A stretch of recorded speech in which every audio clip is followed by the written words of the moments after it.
Voy a comentarles realmente una experiencia que tenemos a nivel de una cuenca hidrográfica en donde estamos trabajando en la cuenca del río Jubones, ¿sí?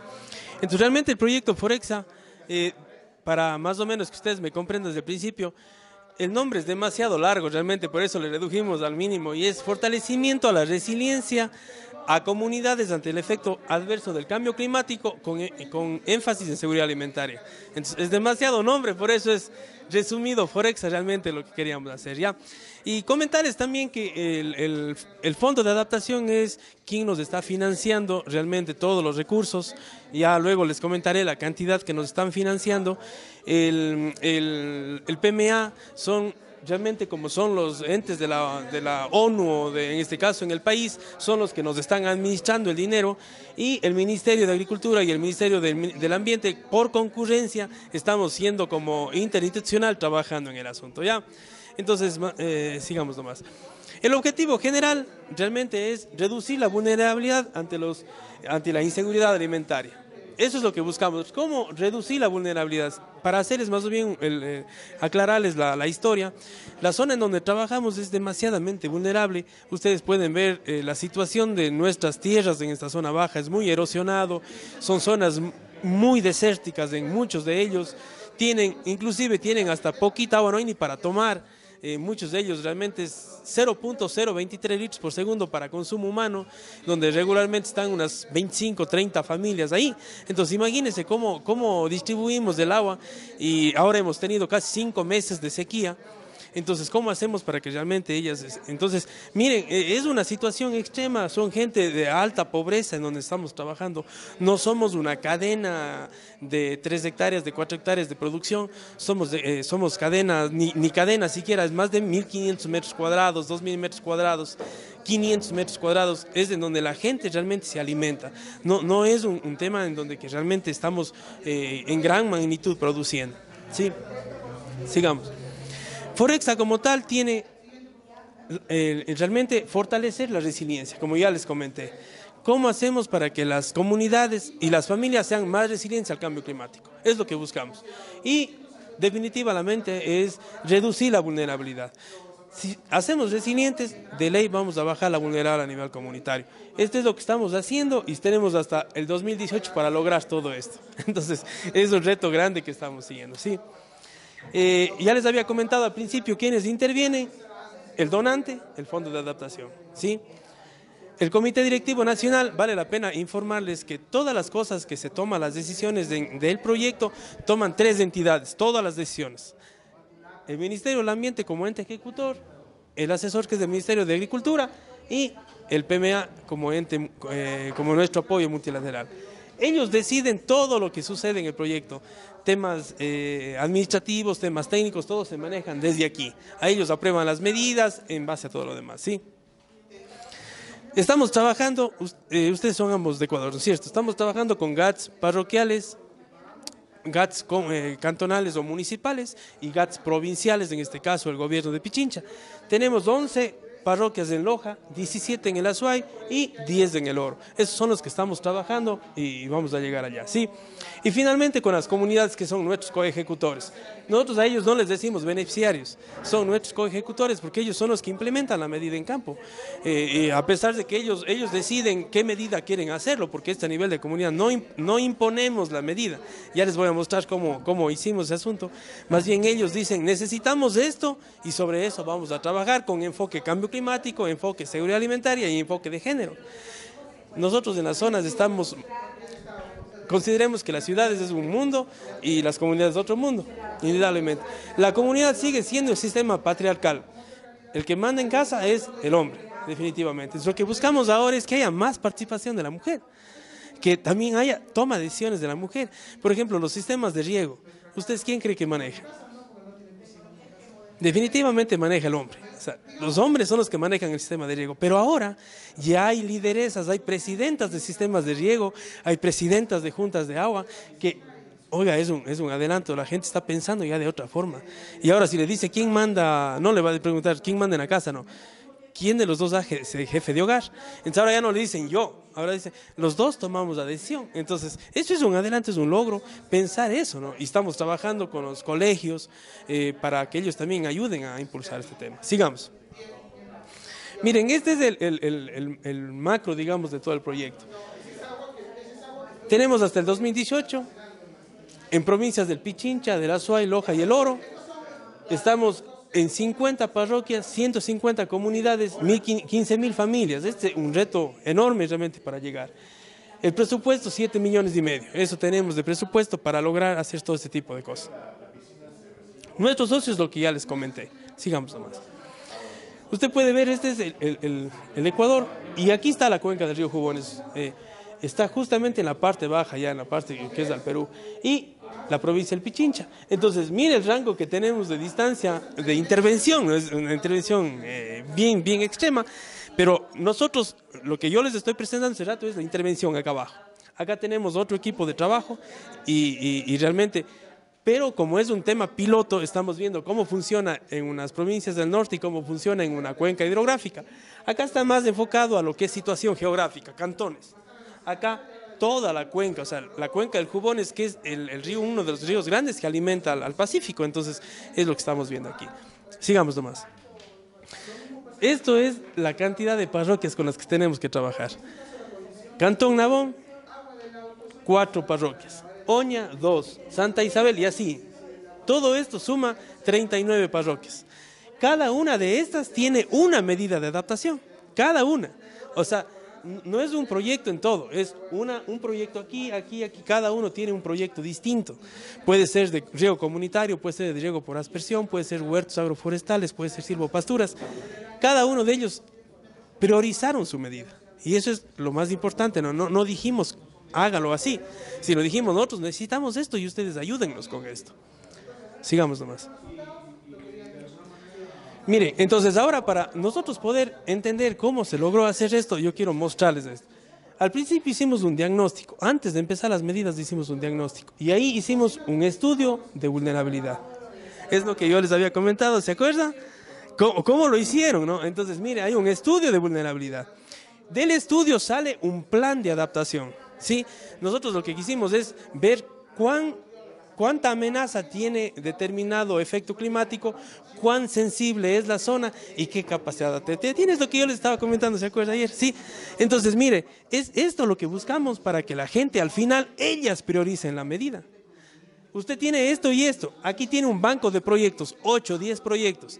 Entre las familias, al hacer un proceso participativo, les reunimos a una comunidad, decimos, ¿qué opinan de las medidas? Todos dicen, a mí me interesa el agua, vamos a trabajar sobre el agua. No, a mí me interesan los bioinsumos. Y así, ¿no? Entonces, se ve el efecto completo y se dice con qué medida vamos a ir de todas las medidas que están planteadas en el plan de adaptación. Entonces, ahí se empieza el proceso de focalización de familias y el proceso de implementación.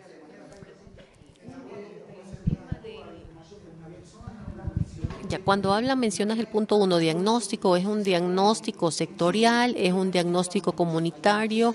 ¿Qué enfoque tiene ese diagnóstico? ¿O es un diagnóstico general? Buena pregunta, excelente la pregunta. Es un diagnóstico de la parroquia, parroquial, íntegro, de toda la parroquia. Entonces, en la parroquia lo que vemos es, de toda la parroquia, qué sectores son los más vulnerables y trabajamos solo con esos sectores. No vamos a donde está aparentemente condiciones medias y condiciones buenas, solamente donde hay condiciones bajas, donde que realmente la sensibilidad es muy alta. Entonces, ahí trabajamos, pero es toda la parroquia. Y si es, por ejemplo, de la cabecera cantonal, toda la cabecera cantonal. Y el plan es así mismo para toda la parroquia, ¿sí? Entonces eso es importante porque usted ve el macro, ¿no? Y luego ya lo va haciendo hacia el micro a nivel comunitario. Sigamos. Ya. Sigan nomás al final. Estos son los resultados que hemos logrado hasta el momento. Generar estudios parroquiales, lo que les decía en el diagnóstico, hemos hecho 45 estudios ya. Tenemos, y los GATS es interesante porque tienen ya, por ejemplo, el documento y dicen, mire, yo ya tengo un plan de adaptación y le pide al ministerio o le pide al otro ministerio que los financien porque ellos ya tienen un proceso realizado. Entonces no es como decir, denme dinero cuando no hay algo estructurado para poderlo hacer. Entonces miren la importancia que tiene esto, ¿no? La otra es, hemos implementado ya 40 medidas, como ya les dije, 40 tipologías de medida. estamos por implementar 2 sistemas de alerta climática, cosa que el agricultor tenga en su celular o tenga a nivel de radial la información, por decirles. Sale el caso de que la sensibilidad dice va a haber sequía los siguientes 4 meses. No les vamos a decir no siembren, porque eso es un poco difícil, decir, sabe que el clima no es tan... Lo que vamos a decir es, viene una sequía, tengan cuidado. Entonces ellos lo que van a decir, bueno, siembro igual, siembro un poco menos, tendré agua suficiente. Entonces, el agricultor es quien decide, pero en base a boletines de prensa que vamos a mandar. Entonces, esto es importante también, creemos, para el proceso en campo. Hemos capacitado ya a 15.000 familias. ¿Sí? Y hemos iniciado ya 13 pediotés, los pediotés ya hemos involucrado con los GATS para que ellos incorporen ya cambio climático, seguridad alimentaria y género, para que sea como un sistema ya, pero que financie sobre las cosas. ¿Y qué dice eso? Si ellos tienen un proyecto de riego, que no sea un proyecto simplemente de desarrollo, sino que ya le pongan el enfoque de cambio climático, le pongan el enfoque de seguridad alimentaria y le pongan el enfoque de género. Entonces, eso estamos ya aquí a 13 GATS hemos ya involucrado en ese tema, y eso realmente es un base a todo un esfuerzo de gestión y de convencimiento, porque no es tan fácil, ¿no? Sigamos nomás. Aquí yo tengo otra pregunta. Los estudios que hacen de vulnerabilidad, ¿verdad? Ok, lo tengo claro que es a nivel de parroquias o a nivel de GAPS, pero quisiera saber si solamente los estudios de vulnerabilidad se hacen solamente a ese nivel o han pensado también hacerlos a través de estudios de vulnerabilidad por cadena sectorial o por cadena de algún producto. Ya, más bien en eso no, más bien tal vez en una segunda fase que posiblemente haya. Posiblemente pensemos en eso, pero este rato lo que hemos visto es más bien a nivel parroquial.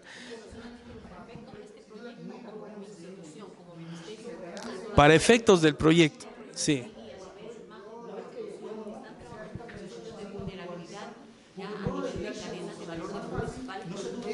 No hace, el ministerio no tiene la competencia sobre el tema de cadenas, más bien es del Ministerio de Agricultura y Ganadería.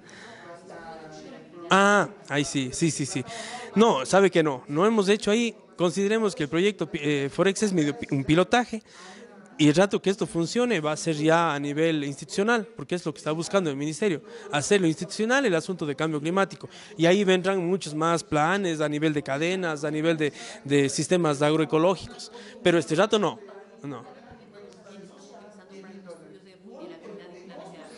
Bueno, aquí se utilizó la herramienta Cristal, no sé si usted lo conoce, la herramienta Cristal.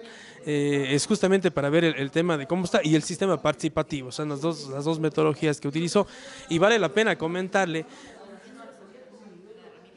La Cristal creo que sí es suiza, no estoy muy convencido.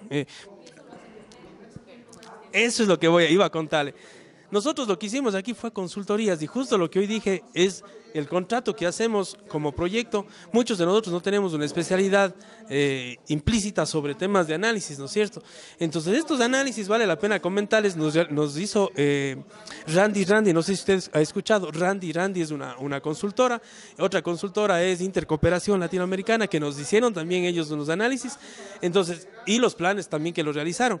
Entonces, en base a esa información validada por el Ministerio del Ambiente es que nosotros tomamos la atribución para ya empezar. Así se hizo eso, no es que el ministerio lo hizo todo, porque no hay capacidad para hacerlo.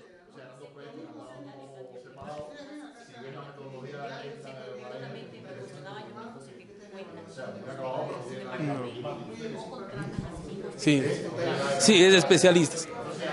Claro, lo que pasa es que imagínense hacer todos esos estudios, al ministerio no tiene la capacidad ni personal para hacerlo, entonces es difícil. Entonces más bien se hizo, y eso es un dinero bien gastado, porque a la larga es un plan que ya, un análisis y un plan que lo tienen hecho, ¿no? Sí, en esa parte sí, y como le digo, el ministerio este rato no tiene la capacidad ni técnica, ni tampoco personal, ni pues es mucho. Para la implementación de sistemas de alerta climática, para lo de sistemas de alerta climática, ¿eso van a hacer la instalación de estaciones meteorológicas en las parroquias y eso también?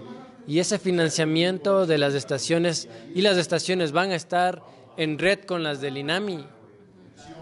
Buena pregunta, excelente, sí. Buena pregunta. Sí, buenaza. Nosotros tenemos en los sistemas de alerta temprana varios niveles. Y la una es que todo se trabaja con información autorizada, que es el INAMI. Definitivamente tenemos una plataforma que ya casi termina la construcción y esta va a estar enlazada a todas el sistema del INAMI, pero no de toda no de todo el Ecuador, sino de la cuenca del Jubones. Entonces, en la cuenca del Jubones, este rato hay 16 estaciones meteorológicas, de las cuales 8 están en funcionamiento y 8 están destruidas completamente. Entonces, el proyecto Forexa lo que va a hacer es financiar al INAMI, porque no tienen el recurso, es a restaurar nuevamente las 8 estaciones más que faltan para que sea más representativa. Entonces van a ser 16. Eso va a estar monitoreada por el INAMI y ellos van simplemente a enviar la información.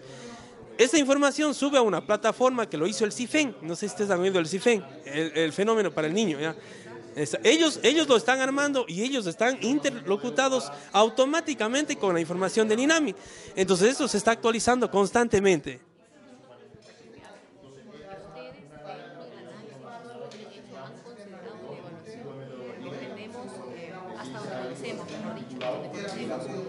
Al INAMI hay que fortalecerlo. Fortalecerlo a nivel de innovación de equipos, de desarrollo de capacidad de equipos. Sí, porque el camino usted mencionas que sí, el proyecto abarca una línea de financiamiento para las estaciones o para las estaciones de la zona del Jubones. Pero obviamente la matriz, en este caso del INAMI, donde tienes que tener una innovación a nivel equipos, a nivel personal, a nivel tecnológico, una plataforma tecnológica que va a servir para me preocupa, no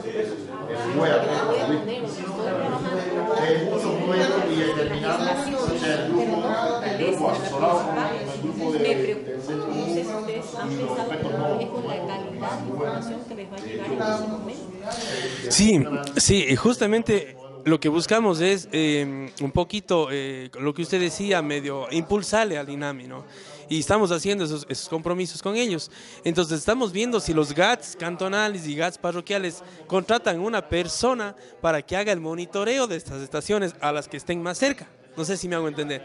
Les damos los equipos y también le vamos a dar el personal para que revise las estaciones y transmitan al INAMI.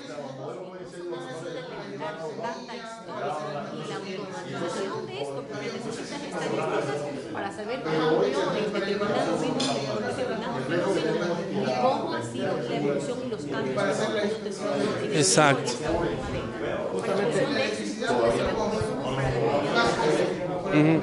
Exactamente, porque el INAMI ya carece de recursos, es que vamos a poner un personal del municipio, estamos en eso, o sea, vamos a trabajar en que bajo la responsabilidad de un municipio de alrededor donde esté la estación más cercana, que se encargue de monitorear, porque es a las 7 de la mañana, 12 del día, 7 de la noche, todos los días del año, de lunes a domingo.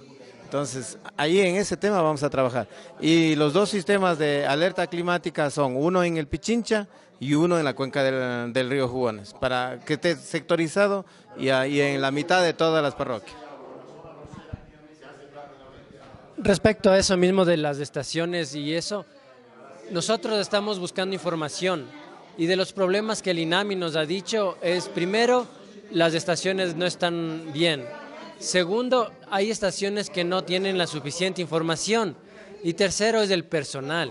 Hay veces que el personal no va y solo hace promedios. Por ejemplo, especialmente a las 7 de la noche, ellos, si no van por A o B razón, ponen un dato cualquiera. Y eso es uno de los problemas que ellos han visto. Entonces, no sé, como una sugerencia, tal vez ver si es que ayudan con una estación, tal vez que sea automática, que no dependa mucho de una persona física ahí. Y otra cosa es que viendo hacia futuro, si es que ya van a hacer una inversión, tal vez consideraría que la estación climatológica cuente con unas variables principales para luego poder usar en modelación, que son temperaturas máximas y mínimas, precipitación, radiación y viento. Esas 5 viento no tanto, pero las 4 otras sí, para poder usarlas con modelación, que a lo largo, a lo mejor en el futuro van a ayudar bastante, que es lo que no se tiene ahora. Entonces, eso podría ser tal vez una de las sugerencias para adquirir las estaciones o requerimientos que ustedes puedan hacerles llegar a los del INAMI para que ellos con más técnica que tienen sepan cuál estación recomendar o cómo repotencializarle mejor a la estación. Creo que es una buena, excelente sugerencia. Y para completar el rollo, como dicen los cubanos, la cuestión es que el INAMI nos transmite la información, pero quien va a monitorear el sistema es gestión de riesgos, la Secretaría de Gestión de Riesgos. Ellos van a estar monitoreando. Entonces, indudablemente, estamos viendo las plataformas, porque no vamos a poder hacer que el INAMI se encargue de todo porque no tiene el recurso suficiente en tema personal. Y entonces, lo que van a hacer es la gestión de riesgos, ¿cierto? En gestión de riesgos pasa la información, va a pasar a la mesa 6, a la mesa de producción, no sé si se han oído eso. Entonces, ahí está el MAGAP. ¿Mande?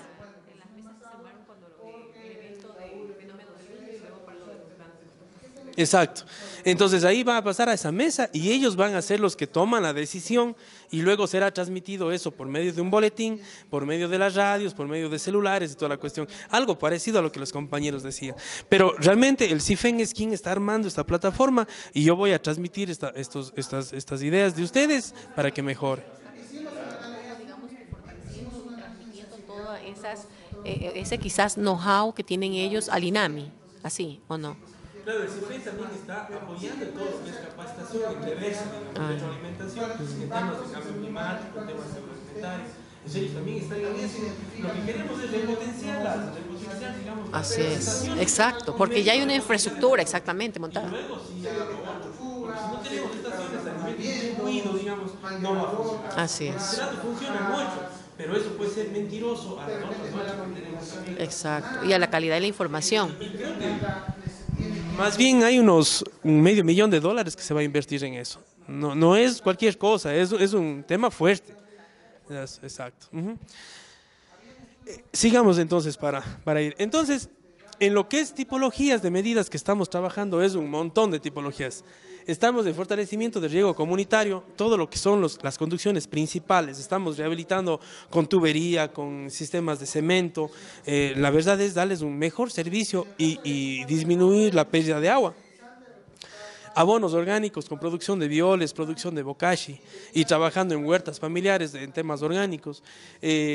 Animales menores que la gente priorizó, le gustó la idea de animales menores, están trabajando en cuyes, están trabajando en aves de postura, en aves de carne, entre ellos les interesa también eso, y va a depender de la zona. Por ejemplo, si voy a trabajar en la parte alta, ellos dicen nosotros queremos cuyes, pero si usted se va a la costa dicen no, nosotros queremos aves. O sea, es indistinto realmente la necesidad de la gente. Dotación de riego parcelario, estamos trabajando con aspersión y por goteo a nivel familiar, a nivel de huerta, ¿sí? Ahorro de agua y algo que hemos visto interesante y vale la pena comentarles, de la participación que hemos tenido en las familias, regularmente demoran 3 horas la gente en regar.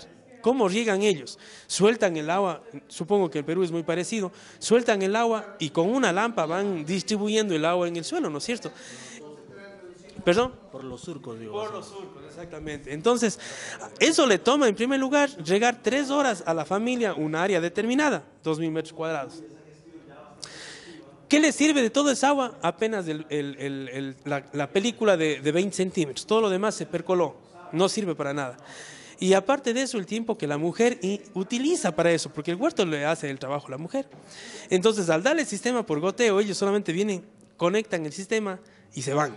Y van a hacer otras actividades que tienen. Entonces se ahorran 3 horas en el día de 15 horas de carga de trabajo que tienen. Entonces es un indicador que hemos sacado muy importante en dotación de riego parcelario. Es muy, muy importante. Silvopasturas y agroforestería. Eso también vale la pena comentarles por cualquier cosa. Las silvopasturas, nosotros se nos ha dado un pequeño inconveniente. Nosotros hicimos 51 hectáreas en la parte del Progreso, en Nabón. ¿Qué es lo que sucede allí? Hicimos el primer corte, hicimos un segundo corte Y al terminar el segundo corte empieza una sequía súper fuerte.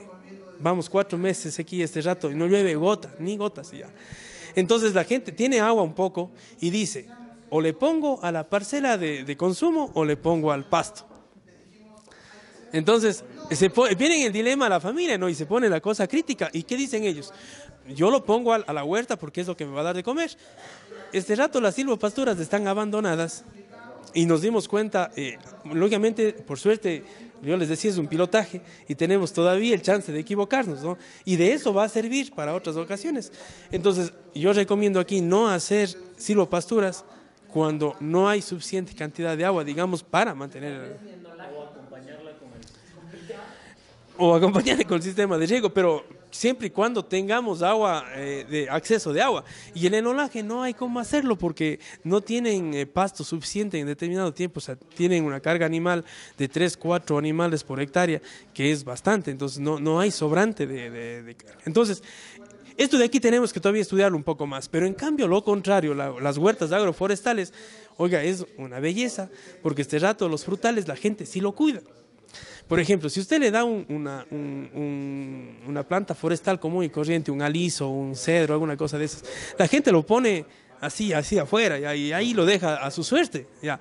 En cambio, si usted le da una planta injerta de manzana, un mango, alguna cosa, la gente empieza a ver lo que eso le ve un futuro. Entonces, las huertas, si usted va a ver las huertas, este rato están todas produciendo, ya con limones, tienen Reina Claudia, está así ya produciendo.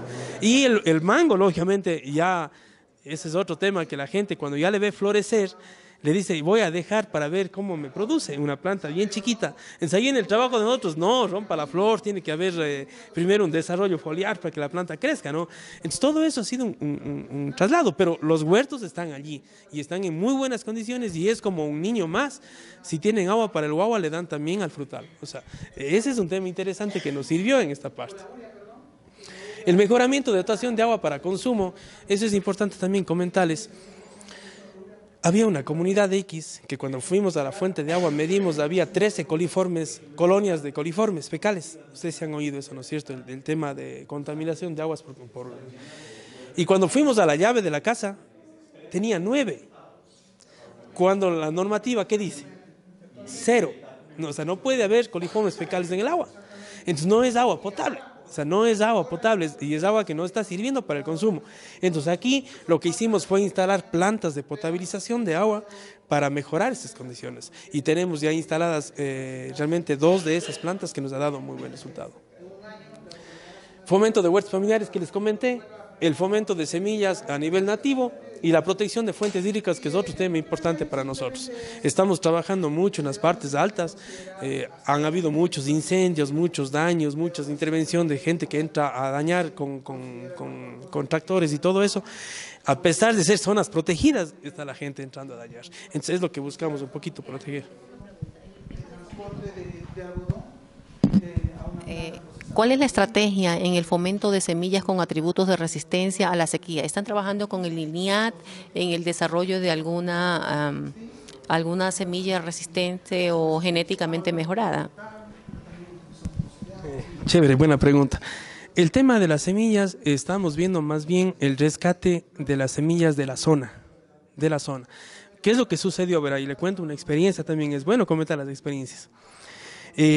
A pesar de ser semillas nativas, digamos, el maíz yima, que es el dulce que comemos para el mote, digamos, nosotros, el frejol, bola, el grande que regularmente, a pesar de que tenemos azuay, tenemos cañar, y tienen todos esas semillas que son nativas, pero ¿qué es lo que pasa? Que como no tuvimos la suficiente cantidad de semilla ahí en ese lugar, ¿qué tuvimos que hacer? Comprar en otro lado, pensando que es la misma semilla, pero cuando esa semilla llegó a la zona, tuvimos un problema grave de no adaptación.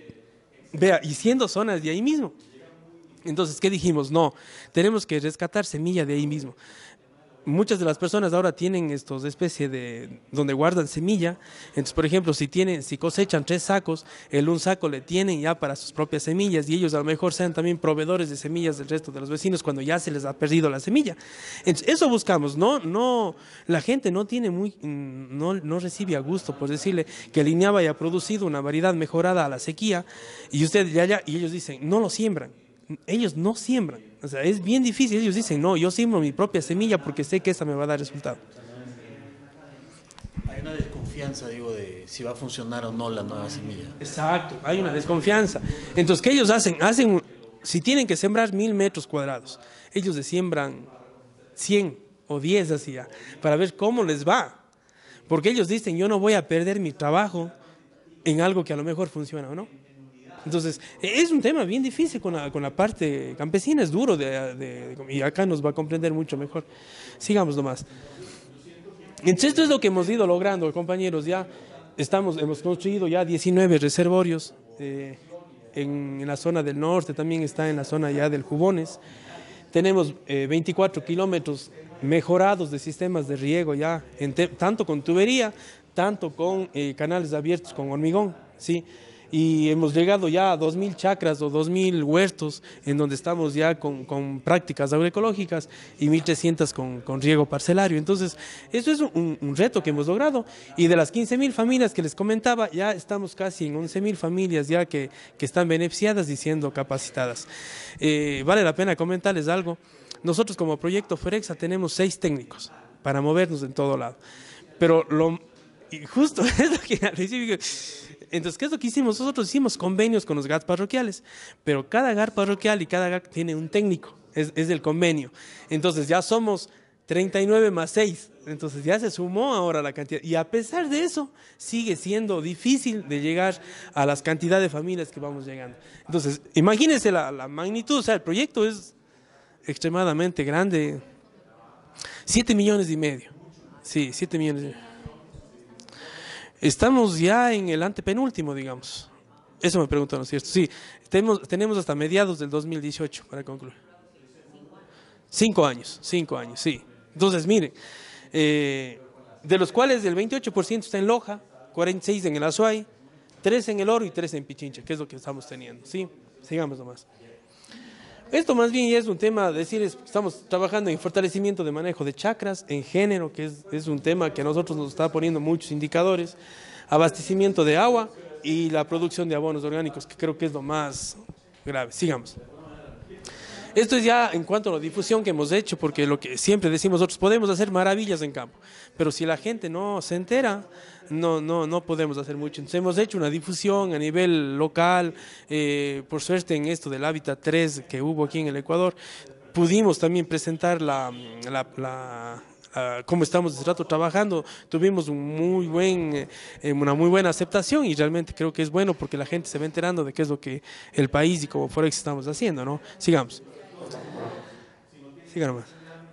Estas son unas fotografías que les quería mostrar de las zonas que estamos interviniendo, áreas donde hicimos silvopasturas que están en implementación, huertos ya familiares que no pasan de 500 metros cuadrados, no son áreas muy grandes, capacitación en temas de frutales mayores y menores, y lo que es la entrega de las familias que estamos en cada una de las comunidades cuando hicimos la entrega de los insumos. Sigan nomás. El riego parcelario que estamos facilitando a las familias no son sistemas muy complicados, son sistemas muy fáciles para que la gente lo sepa usar más que todo, ¿no? Entonces son sistemas por aspersión y también hay sistemas por goteo. No le puse la foto, pero también hay por goteo en el cantón Chilla, donde estamos trabajando ahí. ¿Cómo designamos si es goteo o si es aspersión? Es por los fuertes vientos que tenemos ahí. Donde hay mucho viento no funciona ese funciona con goteo. Estamos trabajando mucha difusión en los colegios de las zonas. Hicimos unas obras de teatro con ellos enfocados a temas ambientales. Nos funcionó chévere, se motivaron.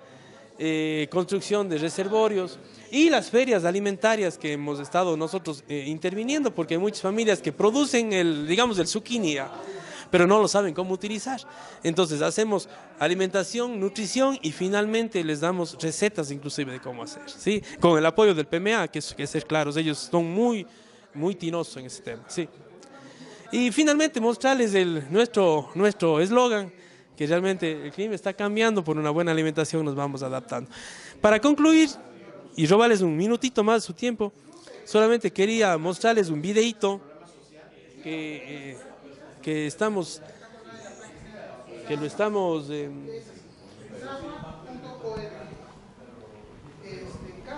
¿Está prendido? Mi nombre es María Dolores Quimbiamba Quimbiamba. Aquí en mi propiedad produzco maíz, trigo, cebada. Yo vivo aquí en la comunidad de San Luis de Chisí. Hay bastante el cambio de clima. Se hace muy frío las mañanas y también caen las heladas.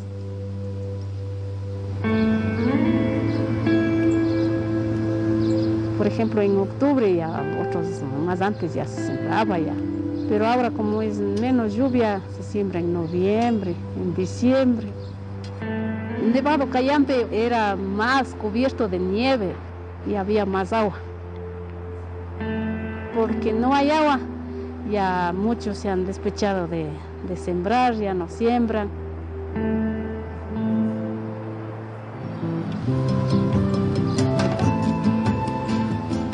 El proyecto Foresta nos ayudó con el trabajo del reservorio.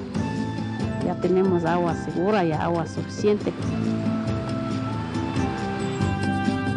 Aunque sea en verano, ya se puede regar, así hay maíz y ahí ya produce más.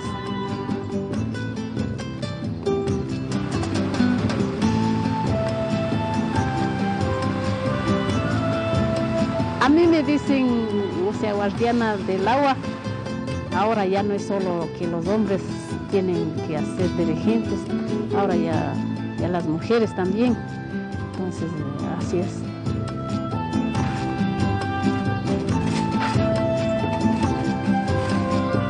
Tenemos ya nuestro reservorio, gracias al proyecto, tenemos el agua ya segura. Vamos a seguir, o sea, tratando de sembrar más, porque si no sembramos, ¿de dónde vamos a alimentarnos?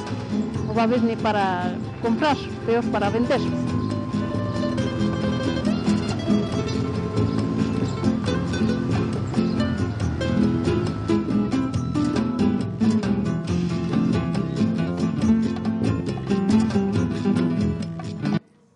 Más bien, comentarios que tienen. Bueno, hemos conversado mucho, chévere, que se hayan interesado en el proyecto.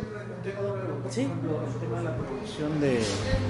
La producción de los biohuertos, ¿la idea es autoconsumo o es venta? La otra era, por ejemplo, los sistemas de riego, ¿cómo se elige? Porque supongo que tienen más familias, ¿cómo eliges a quién les das y a quién no? ¿Y cómo es? ¿Si es una donación o es un préstamo? ¿Se devuelve? ¿Cómo es? Chévere, buenazo, gracias. Sí, es que lo que pasa es que están filmando. Ya, bueno, las dos preguntas. La una es en temas de riego. ¿Cómo elegimos? Regularmente lo que hacemos es tratar de dar a todas las familias de una determinada comunidad. Entonces, si es que la familia tiene un micro reservorio o un tanque de carga de agua, entonces nosotros le facilitamos siempre y cuando tenga, porque nosotros no damos motores, no damos nada de esas cosas, es solamente por gravedad lo que funcionan los sistemas. Entonces, si tiene la carga suficiente y va a mover, digamos, la aspersión, nosotros le damos. Pero, por ejemplo, si es que una familia, así le queramos dar el tema, y si ellos no tienen la carga suficiente o el agua suficiente, no les podemos facilitar. Y en cuanto a lo que es si les damos o no a las familias por tema de costos, es gratuito. No les cobramos, son fondos no reembolsables, y es interesante porque la familia le pone más ganas, ¿no? Inclusive, ¿no? Entonces ahora, por ejemplo, si le damos el huertito y estamos trabajando con bioles, con abonos orgánicos, con repelentes, y además de eso, fomentar, digamos, el tema del huerto con el riego parcelario, es un complemento que la familia realmente lo ve ya en futuro, ¿no? O sea, ya ellos tienen muchas ganas de seguir. Ese es el tema.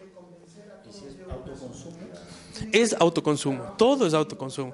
Más bien les cuento un tema chévere también. Se dio el caso de que en los últimos meses que hemos venido produciendo, la gente empieza a ver ya un excedente. Y eso es chévere porque antes no tenían esos excedentes. Ellos siembran 100 metros cuadrados de una huerta, pero en la huerta están 100 lechugas, están 60 coles, están un grupo de cebollas. Entonces ya no pueden, ya se dan cuenta que ellos, la familia como tal, ya no puede consumir todo eso. Entonces dicen, ahora necesitamos que ustedes nos ayuden a vender en cambio y ahora. Entonces, ¿cuál es nuestro futuro? También estamos viendo es el hecho de hacer unas pequeñas asociaciones agroecológicas de mujeres, porque son las mujeres las que más están metidas en esto, y ver si podemos salir a mercados, a la ciudad, a mercados en el mismo sitio, en donde podamos ya expender este tipo de recursos. Va a empezar una cadena de valores en hortalizas, por ejemplo, ya. Claro, es que va a empezar eso. No le queríamos ver así porque todo es autoconsumo, como les digo, pero ya empieza a darse esta cadena que el compañero menciona. Pero son cadenas chiquitas que a la larga puede tener el impacto realmente.